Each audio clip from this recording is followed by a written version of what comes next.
சாரீரம் என்பது ஒவ்வொரு இடத்திலும் ஒவ்வொரு மனிதனுக்கும் வேறுபட்டு இருப்பதாக ஐயா வாங்க.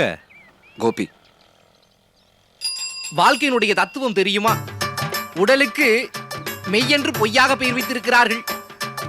மெய் என்பது மெய்யல்ல. இந்த உடலானது வெறும் காற்றடைத்த பை. சொல்லிட்டு இருக்கோம்ல, நீ வாட்டுக்கு போற, கேளு.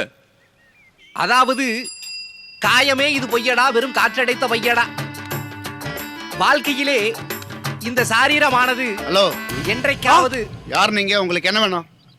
கோபி, கோபி, நீங்க நான் கோபியோட ஃப்ரெண்டு. இதுக்கு முன்னாடி கூட இந்த வீட்டில் நான் உங்களை பார்த்துருக்கேன் சார். அப்படியா? ஞாபகம் இல்லையா? பரவாயில்ல, கோபி இருக்காரா? கோபியை பத்தி இவங்கிட்ட கேட்டா அவனுக்கு விவரம் பத்தாது. உள்ள வாங்க.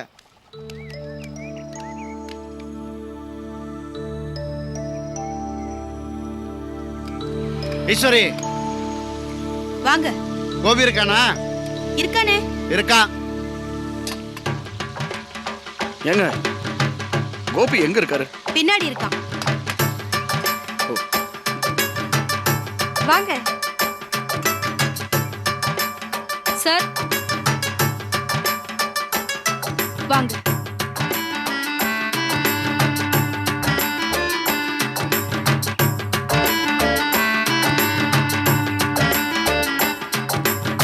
வாங்க. கோபி தானே, பிள்ளைங்களோட விளையாடிக்கிட்டு இருக்கான். போங்க சார். அப்பப்ப நான் கூட கரெக்டா பதில் சொல்லுவேன்.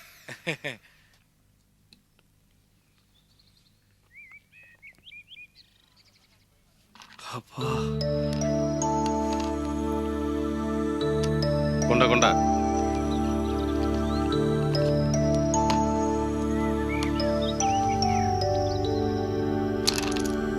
மாமா, இந்த மாதிரிலாம் ஃப்ராட் தான பண்ண கூடாது. நான் என்ன ஃப்ராட் பண்ணேன்? கை காட்டுங்க.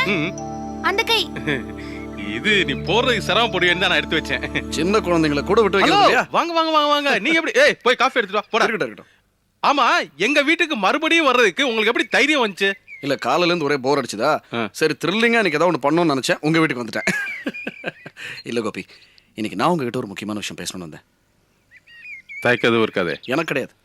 வாங்க.